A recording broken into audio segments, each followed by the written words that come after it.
Propelify is an event built to unite the innovation community to propel ideas forward. And so ideas happen in a variety of categories. We look at entrepreneurship, we look at corporate innovation, we look at the future of a variety of other things. And so music is one of the things that we look at to showcase throughout the day. Oh, darling, I will confess you are quite a fine. I'd started writing songs when I was about 8, and then I discovered my parents' record collection, and I just thought they were like these musical books. Vinyl had this sort of perfect combination of great sound, artwork, lyrics, liner notes that really told a story. When it came time for my first album to be released, I thought, I don't want to just release it in this digital, cold, sort of unexpansive fashion. I want to try and find a way of sort of coming up with something new that gets people excited about a record like I was, but it's happening now. Raw Space is Beatie Wolfe's third album. Her music is straightforward singer-songwriter, but the album's launch was anything but. It's almost the most complete version of creating this totally multi-sensory experience for people to be fully immersed in, and a real celebration of the album as that format that I love. With vinyl, you could kind of consume the record as a story. All the artwork was like this beautiful backdrop. Beatie worked with Nokia Bell Labs to create AR, Augmented Reality visuals. It's part of Bell Labs' Experiments in Art and Technology, E.A.T. Worked very hard on making it feel like, hey, this is the landscape of this track. And we're very interested in collaborating with Beatie because of how she sees the world. And the way she sees the world is very aligned with the way we see the world around the fusion of the digital and the physical, and how you can augment the physical with a digital overlay, but only when you do it in a really good way, a very compelling way, a very intuitive way. We don't want to overload the senses with the digital, so you have to be smart about how you do it. So working with Beatie has helped us explore that. And just take music to a whole new place. So in this demo, what we have is it's a recording of the live event. The live event was run for 7 days, when people would enter into the YouTube site, and at different times you would hear a different song and see a different visual. And those visuals are from Beatie's mind. She created those. Raw Space was launched in a 360-degree live stream on YouTube for a full week.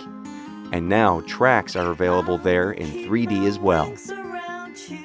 With Beatie, we wanted to explore the fusion of the physical and the digital. We want to bring a sense of the tangible album that you used to have in the past, but done in the current digital overlay streamed world that we live in. At the sake of yourself. Augmented reality, unlike virtual reality, starts from a real space. In this case, from a special room at Nokia Bell Labs in Murray Hill, New Jersey. It's called the Anechoic Chamber, and when it was built in 1940, it was the quietest room in the world. So this room is called the Anechoic Chamber. It's a fancy word, but it's just anechoic, no echo.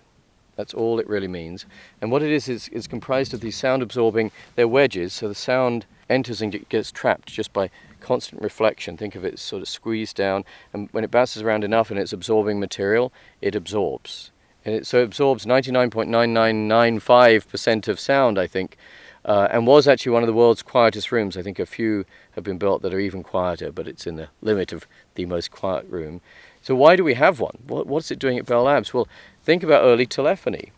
They wanted to understand how people heard sound on a handset. So, you hear here, but you also hear through your bone structure. And when you speak, you're resonating the bone structure back to your ear. So they really want to understand what was the perfect way to capture sound so that you could have a better telephone experience. It's a room that captured Beatie's imagination. So she felt that there was a tangibility to the physical world, in this case an album, that we needed to recapture and transmit in the streaming world. And so that was the idea of doing it in a space where the physical sound was the purest it could be. It wasn't digitally augmented, it wasn't auto-tuned, it wasn't stadium sound, it was the opposite of that.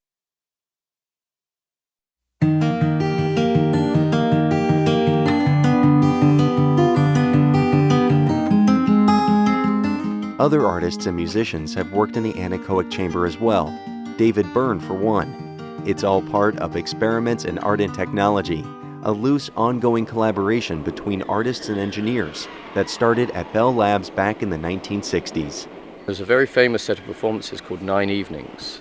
9 performances of different art tech pieces. And the artists involved in this were Andy Warhol, Robert Rauschenberg, Robert Whitman, John Cage. So these were the preeminent artists, the avant-garde artists of the time. And they did these crazy experiments with us, and I'll give you a couple of examples. Because they were really avant-garde, they seemed pointless. So one of them was a game of tennis. They all took place in the New York Armory. So it's a big empty space. They put radio transceivers, but they were FM radios, like the radio you listen to, on a racket. And then they sensed its movement. And when the racket hit the ball, they detected it, and a big gong was struck. So it went bong. And that was all that happened in a game of tennis. And you think, well, what on earth was the point of that? Well, there really wasn't a lot of point, except to show that you could start expressing things in new ways. There was a choreographed dance scene where, as the dancers moved, they cut little laser tripwires, the same thing that annoys you when you go into a store. That was an early technology then. Bell Labs is committed to working with artists. They're also involved with New Inc., a program at the New Museum in New York that supports innovation across art, design, and technology. The New Museum is where the folks at Bell Labs first saw the work of artist Propelify Rist.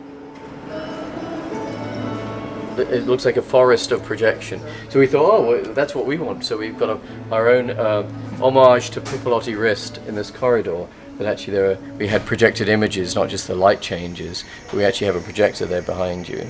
And we can project images on this hallway that actually make it feel, again, a little bit like an augmented world, not just a simple corridor.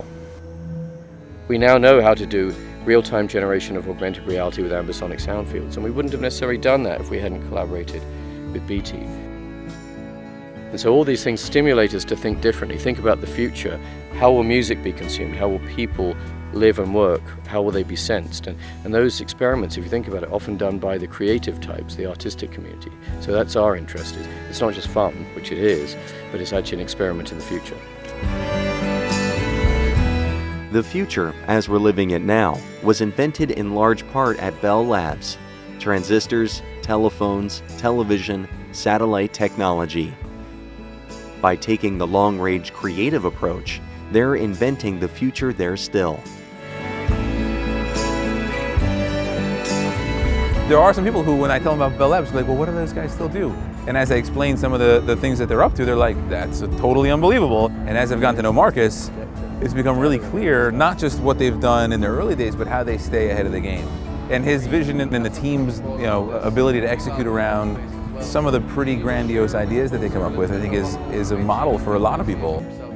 The art sort of has this ability to connect us and remind us of sort of why we're here. I'm fascinated in those intersections between, technology and music, or science and music, or, art and science. I mean, I think actually there's so much to learn, like not treating things in these rigid categories, but having this sort of, these multidisciplinary experiences. June